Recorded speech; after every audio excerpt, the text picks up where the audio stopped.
Bonjour à tous et bienvenue dans l'épisode numéro 51 du podcast de Traverser la frontière. Bon, alors la saison 3 commence vraiment avec cette interview de Nicolas. Alors Nicolas, il est pâtissier, il a décidé de s'expatrier à Pékin puis à Shanghai où il est actuellement. Donc après plus de 10 ans à avoir travaillé en France, il a décidé de partir vivre à l'étranger. Donc cet épisode est spécial pour moi parce qu'en fait mon père est pâtissier d'origine aussi. Et donc ça fait maintenant plus de 30 ans qu'il travaille dans ce métier-là et on parle souvent justement des boulangeries-pâtisseries à l'étranger ou comment on peut exercer ce métier à l'étranger, etc. Toutes les opportunités qui peuvent exister. Donc voilà, moi c'est un sujet que j'aime beaucoup. Et donc voilà, papa, si tu écoutes cet épisode, je te le dédicace. Bon, on revient à Nicolas. Donc Nicolas s'est expatrié il y a 1 an et demi à Pékin. Et en fait, dans cette interview, il va nous expliquer donc un petit peu son background au niveau de son travail en France, comment il a appris son métier en France, mais surtout comment il a réussi à trouver son emploi à Pékin. Il a commencé à travailler dans un des hôtels les plus prestigieux de Pékin. Il va nous expliquer un petit peu ses débuts, parfois éprouvants en Chine, une fois qu'il arrive à l'aéroport. Il va expliquer à quoi ressemble la vie en Chine, parce que vous vous doutez que la vie en France et la vie en Chine est totalement différente. Et enfin, il donnera des conseils à tous les jeunes qui sont dans le domaine de la boulangerie, de la pâtisserie ou même des métiers de bouche, comment ils peuvent faire pour trouver un travail à l'étranger et pouvoir s'expatrier. Donc voilà, c'est un épisode vraiment riche en informations avec un parcours super intéressant. Donc merci beaucoup à Nicolas d'avoir participé au podcast et puis on y va pour l'interview. Allô Nicolas ? Oui. Ça va ? Oui, ça va. Ça y est, on y arrive. On arrive enfin à savoir sur Skype. Bon, alors, est-ce que tu pourrais te présenter en fait pour tous les auditeurs, juste me dire un petit peu quel âge tu as, où est-ce que tu vis et ce que tu fais ? Donc, j'ai 28 ans, je suis marié, je suis directeur de boulangerie et j'habite à Shanghai. Voilà. D'accord. Ça fait longtemps que tu es à Shanghai ? Ça va faire un peu plus d'1 an maintenant. Je suis arrivé en avril, mai de 2015. Donc ouais, ça va faire un petit peu plus d'1 an. Ok, ça marche. On va revenir juste un petit peu en arrière pour comprendre un petit peu d'où tu viens. Donc à la base, tu as fait des études en pâtisserie, c'est ça ? C'est ça, enfin des études, oui, on va dire ça comme ça, c'est un CAP. Ouais. Donc à l'époque, ça s'appelait CAP pâtissier, chocolatier, confiseur, glacier. Ce qui n'existe plus aujourd'hui. Et j'ai fait ça dans un organisme qui s'appelle les Compagnons du Devoir.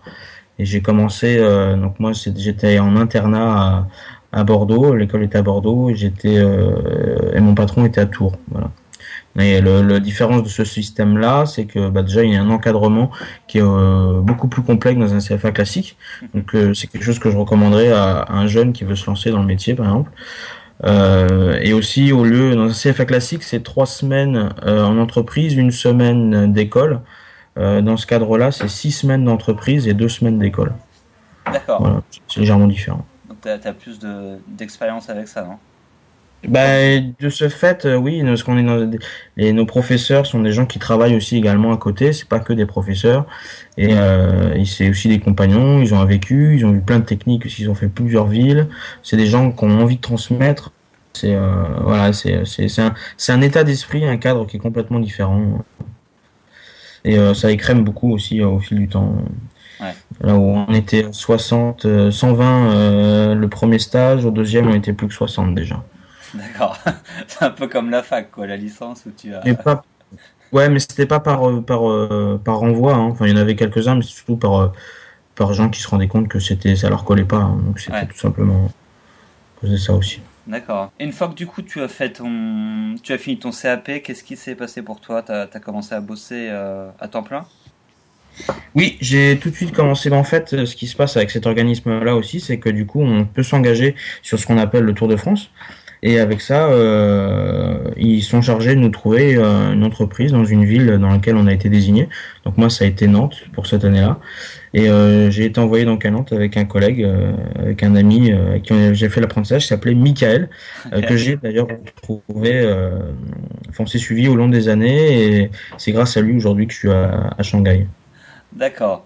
Et donc entre ce début en fait où tu as travaillé et l'année dernière, il s'est passé quoi si tu devais un petit peu résumer toute ton expérience professionnelle en France t'es t'es allé où, t'as fait quoi, etc. Je sais pas si je vais être très précis, mais je vais essayer au mieux.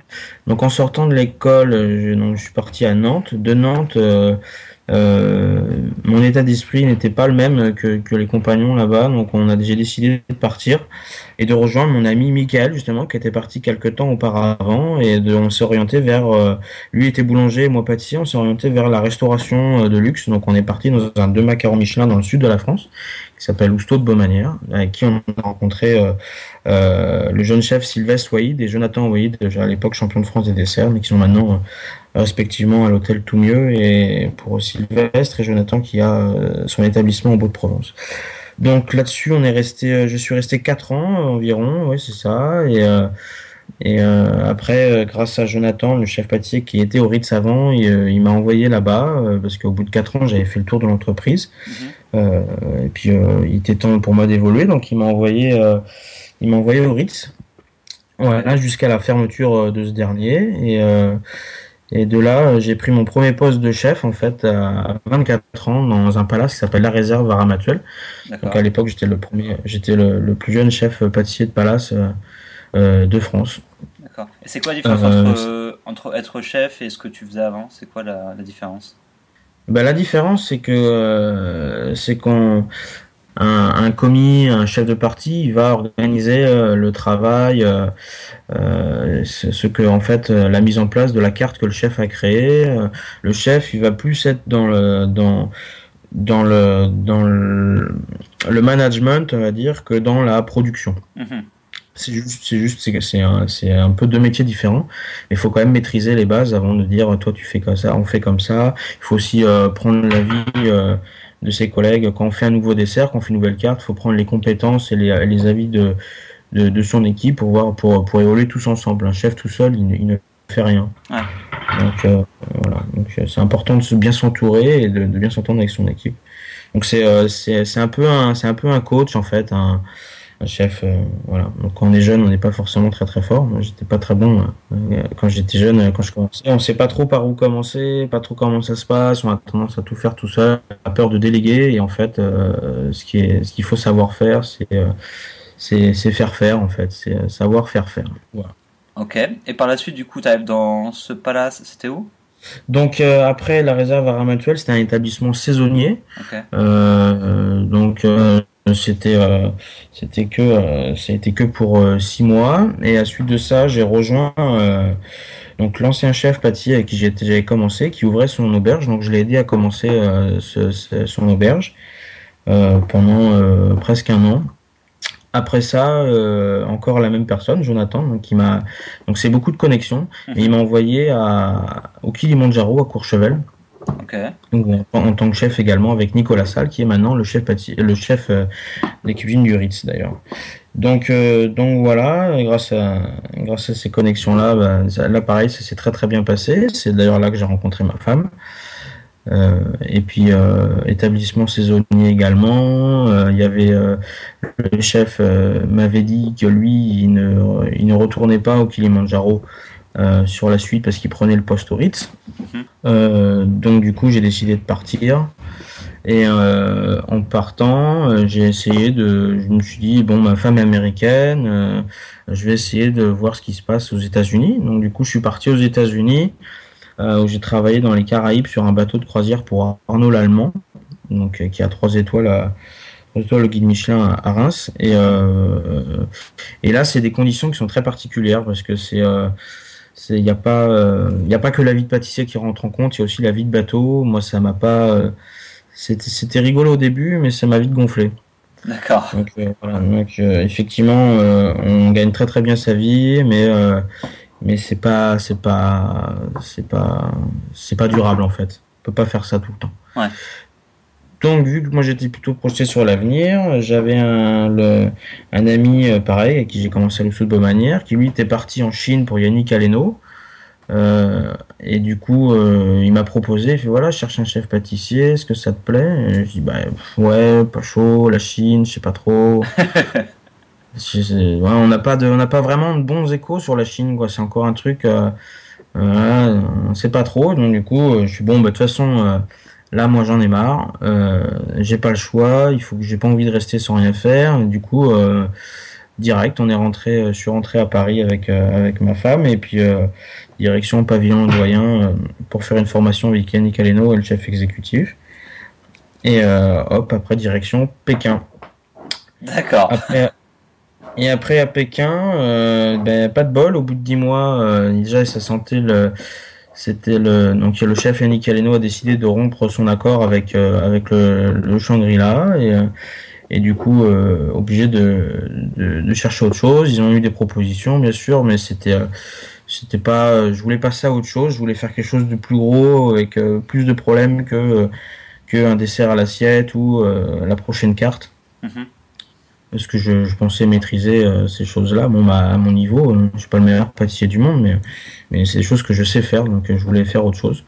Et l'ami que j'avais, donc que j'ai toujours, avec qui est parti avec moi quand on était à Nantes, donc Michael, eh bien, il m'a mis en contact avec des personnes qui montaient un nouveau projet sur Shanghai.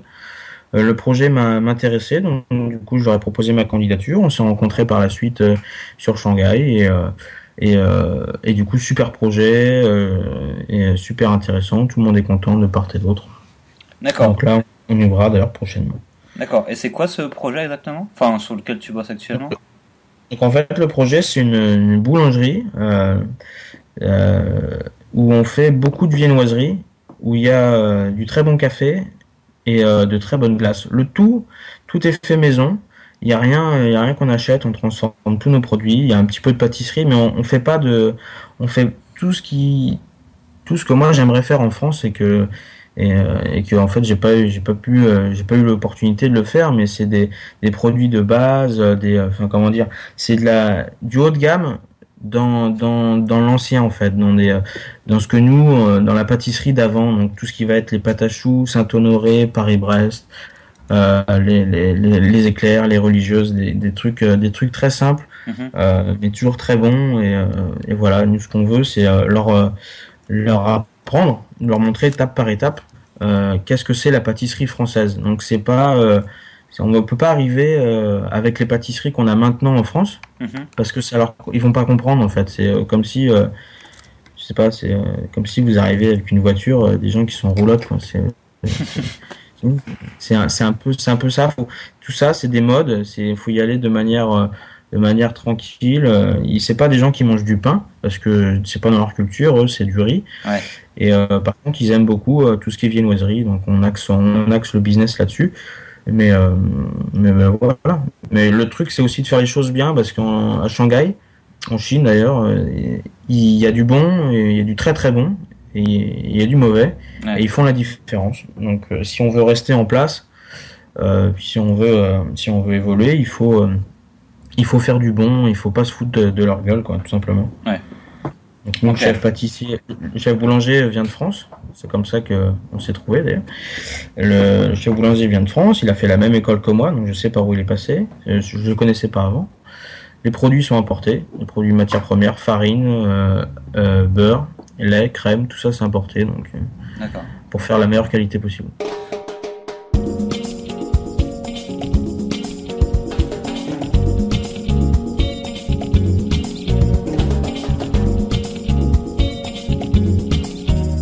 On va revenir un petit peu du coup juste avant que tu partes en fait en Chine, pendant toutes tes expériences en France et sur le bateau, etc.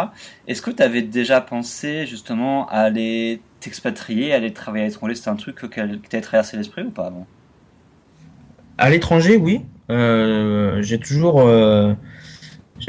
eu cette envie, moi, de voyager, de partir, de faire autre chose. Même si j'adore mon pays, voilà. Mais je me suis dit, je me voyais ailleurs. Je me voyais pas en France. C'est un feeling, je sais pas, c'est difficilement explicable. Je me sens bien en voyage. Ouais. Tout comme, voilà, c'est en voyage. Enfin, expatrié, donc c'est même plus qu'un voyage. Mais après, la Chine, on m'en avait déjà parlé et j'avais refusé. J'avais dit non, la Chine. Ah non. C'était Et en quoi, fait, c'était quoi l'image que tu avais de la Chine justement avant quand on te proposait ça? mais j'avais pas d'image en fait. J'avais pas vraiment d'idée de ce que c'était la Chine parce qu'on n'en sait pas grand-chose en fait. Ouais, J'imaginais ça un peu crassou, un peu sous-évolué, un peu voilà, pas top quoi. Et en France, on est bien. Donc j'avais déjà refusé un projet à l'époque, il y a longtemps, et je dis non, non, c'est pas pour moi. Et en fait, voilà quoi, jamais été. comme quoi tout arrive. Et ouais, Et du coup, tu es parti, donc comment c'est passé? Tu peux me raconter l'histoire du coup, c'est un ami qui t'a proposé un poste à Pékin, c'est ça? Comment ça s'est déroulé? C'est-à-dire que quelqu'un ouvrait, tu m'as dit que tu travaillais au Shangri-La, c'est oui, ça? oui, c'est ça. Donc en Shangri-La, le Yannick Aleno, qui est un chef français étoilé, il a des restaurants un peu partout dans le monde. Et là, il cherchait un chef pâtissier pour un de ses restaurants. Donc celui-là, c'était à Pékin. Ok, Et du coup, par connexion, en fait, hein, tout simplement, c'est un métier, la boulangerie, pâtisserie, je prends donc un domaine où ça marche beaucoup aussi à ce niveau-là avec les connexions qu'on a assez fait au long des années. ouais, Donc c'est important de garder un réseau assez solide qui permet de rester, de rester au top en fait. ouais. Donc, tu prends tes valises, enfin, tu prends l'avion, tu fais tes valises et tu débarques à Pékin, c'est ça? C'est Et, ça, et c'est quoi tes premières impressions du coup quand tu arrives là-bas?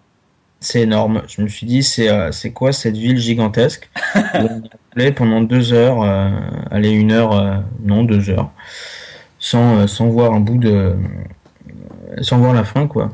Ouais, Donc et puis j'étais arrivé en plein été, non mars avril, ouais donc au début en avril quoi, c'était très nuageux, très pollué, c'était beaucoup de voitures.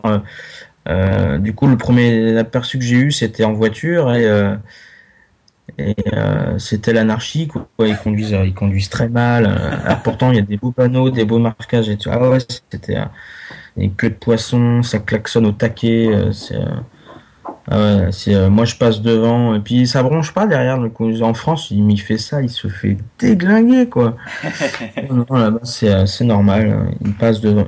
Ils poussent vraiment, ils mettent la voiture à un moment, même en faisant du touche-touche, quoi. Nous, ça nous rendrait fou. ouais, Mais il est mal. Et eux, non. Non, non, ça se passe comme ça. ok. Et du coup, t'avais déjà un boulot? Est-ce que t'avais un appart? Comment ça s'est Ouais, passé? nous étions logés dans l'hôtel, donc on avait un bel appartement dans l'hôtel, au sein de l'hôtel. D'accord. Donc on était plutôt chanceux à ce niveau-là. On n'avait pas à payer d'appartement, parce que les loyers sont quand même relativement chers. Plus cher qu'en France, hein. En Ouais, moyenne, c'est du même niveau que Paris, voire plus, d'accord. pour ce qui est du centre-ville. D'accord. Et au niveau administratif, du coup, t'es parti, t'avais déjà un visa ou comment ça s'est Oui, déroulé? je suis parti avec un visa, donc la compagnie s'est occupée de tout. Ok, Donc j'avais eu des frais avancés, mais tout a été remboursé à l'arrivée. C'est souvent le cas. C'est même, enfin, là, ça dépend les postes que vous prenez, mais pour des postes de manager, de responsable, c'est ce qui se passe. Après, donc tout est négocié en amont, il n'y a pas de surprise. Moi, j'ai pas eu de surprise. d'accord. Bon, c'est bien, t'es arrivé plutôt tranquille du coup, quoi. Ça va. Ah oui, oui, j'étais tranquille. Je me suis pas dit, il faut que je trouve un appartement. Parce qu'il y a quand même des choses à faire. Il y a beaucoup de procédures à faire et moi, j'ai été très encadré par l'administration de l'hôtel. Ouais, Donc j'ai eu la chance. Donc faut se faire enregistrer au poste de police. Faut faire transformer son visa en permis de résidence. Il y a des trucs pas simples à faire et qu'il faut savoir. Et si on est mal entouré ou si on est dans une entreprise qui vient de se créer, qui a jamais fait venir d'expatriés, des choses comme ça peut vite devenir compliqué. d'accord. Ok. Et donc au Shangri-La, donc bon, t'es plus ou moins installé, etc. Je pense que tu commences à travailler assez rapidement, du coup. Ah oui, tout de suite. Ouais. Hein, il m'a dû laisser une journée, mais je suis allé. Ouais. Pour éliminer le jet lag et puis après au fourneau, quoi. Exactement. Mais faut prendre le rythme tout de suite, sinon c'est foutu. Ouais. Sinon on met une semaine à s'en remettre et là c'est compliqué. Et du coup, une fois que t'arrives au Shangri-La, elle ressemblait à quoi tes journées de travail là-bas?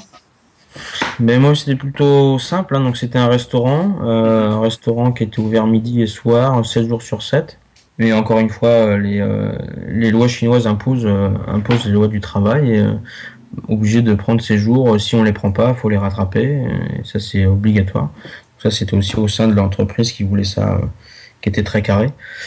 Mes journées type, je vais aller au boulot en général vers 10h, 9h30, 10h. Enfin, 9h30 morning meeting, 10h on commence, on fait le point, on regarde les réservations, s'il y a des commandes, etc. Journée type en fait de pâtissier, quoi. Mhm. Ok, donc tu travailles le service du midi, le service du soir. Exactement. Mais le principal là quand je suis arrivé, mon principal souci c'était la communication, savoir comment je vais me faire comprendre. Parce que l'anglais c'est pas des champions du monde de l'anglais en Chine. Ok. Parce que tous les employés, tes collègues, c'est ça, c'était des Chinois principalement? Ouais, j'avais que le chef de cuisine qui était français et D'accord. on a eu de la chance nous que le général manager enfin, l'hôtel directeur de non, général je sais plus. Non, l'hôtel directeur de l'hôtel était français. D'accord. Donc du coup, ça nous a beaucoup aidé. Et, voilà. Parce que Mais sinon, oui. le chinois, du coup, comme ça fait plus d'un an que tu es en Chine, est-ce que tu as commencé à apprendre le chinois ou pas du tout? Ah oui, oui, oui. Bah, je parle pas couramment, mais le langage professionnel, on va dire que certains mots, ça s'apprend rapidement. L'avantage, c'est que il n'y a pas de conjugaison ou enfin, sauf si je peux me tromper, mais c'est quand même beaucoup de vocabulaire qu'on réutilise et on peut se faire comprendre relativement facilement, Ouais. assez rapidement. Mais sinon, ils parlent quand même un peu anglais, hein, j'exagère, hein, mais il y en a pas un mot, mais les managers en général parlent anglais. Ok, ça marche. Et t'as appris du coup le chinois, t'avais des cours, comment ça se Ah passait? non, mais c'est appris sur le tas. Mais je parle pas encore chinois, mais c'est vraiment que des mots. D'accord. Mais c'est vraiment sur le tas. J'ai pas pris le temps de prendre des cours. J'ai D'accord. préféré mettre carré le boulot quand je suis arrivé et les cours, on verra ça après. J'avais pas de problème à me faire comprendre dans l'immédiat, donc ça allait. Ok, ça marche. Et en termes de, ce que je me demande, en termes de rémunération, du coup, est-ce que tu étais autant rémunéré qu'en France sur un poste similaire, ou plus, ou moins, ou comment? Euh, Entre, je dirais 50% de plus carrément, quasiment. Ouais, même, je veux dire 50% de plus. D'accord. Euh, Dans le sens où aussi le salaire négocié, c'est le salaire que vous avez, donc c'est déjà toute taxe comprise. Ok. Donc il y a pas de surprise de dire ah oui mais il y a aussi il faut déduire les impôts, il faut déduire le loyer, non non. Là c'est tout. D'accord. C'est Et pas en mal du plus, coup. bah on a moins l'impression de se faire niquer en fait quelque part, hein. Ouais. Euh, Parce que c'est vrai qu'en France, on dit ouais, on négocie des salaires qui peuvent être intéressants des fois, et au final, bah faut pas oublier le coup de matraque Ouais, à la fin du plusieurs mois. coups de matraque qui arrivent, ouais. Le loyer, le logement, le machin, puis c'est pareil, les énergies. Par exemple là maintenant, bon, là j'ai bougé, je suis à Shanghai maintenant, j'ai mon appartement à moi, et les énergies, chose que je ne payais pas à Pékin, maintenant je les paye et c'est vraiment pas cher quoi. Mhm. C'est vraiment pas cher. Donc tout D'accord. ça, on parle même pas de budget quand on parle d'énergie, de consommable du foyer, quoi. D'accord.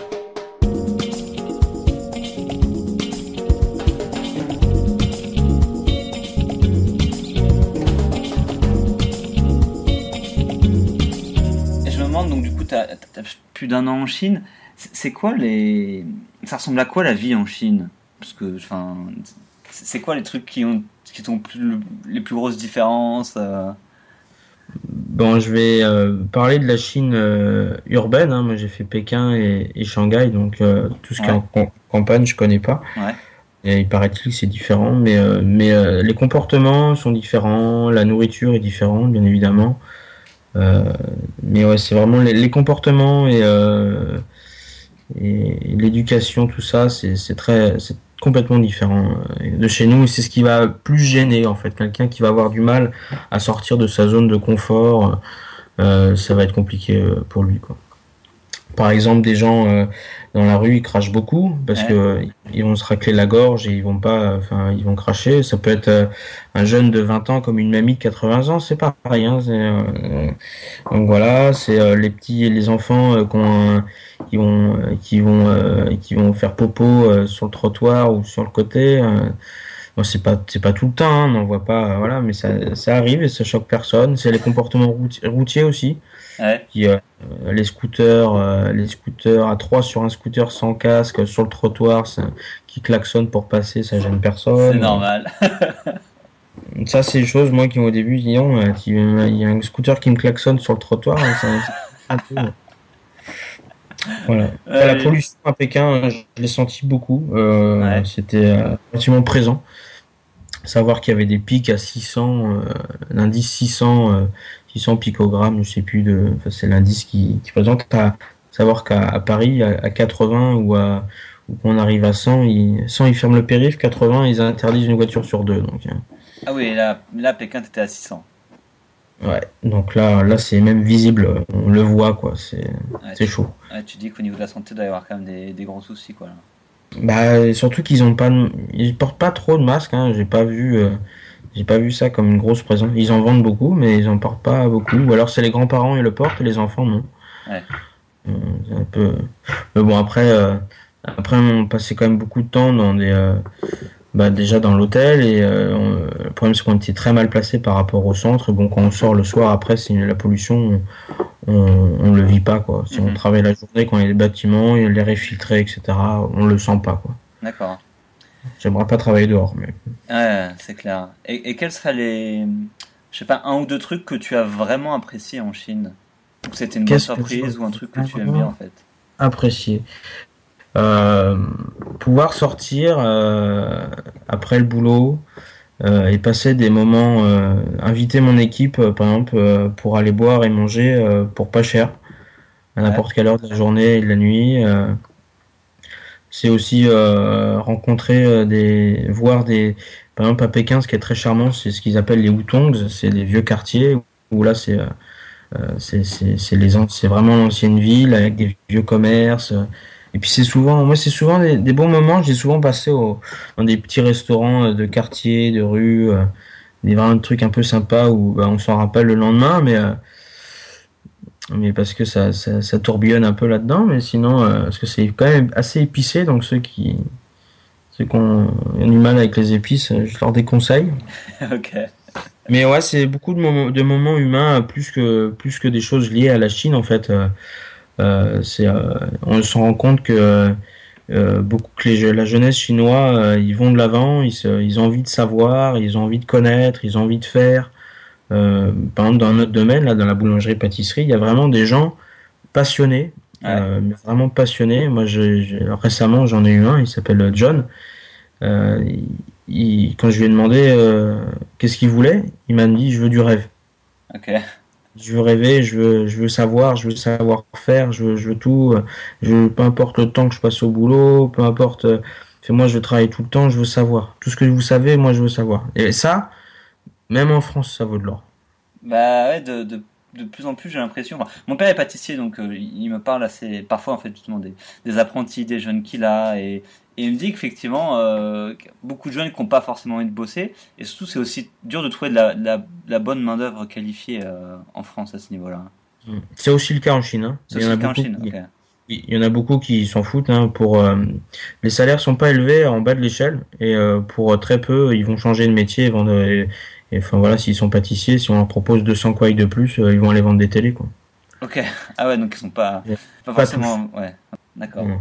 Mais pourtant on peut voir après de l'expérience du coup ça peut payer d'être pâtissier en Chine.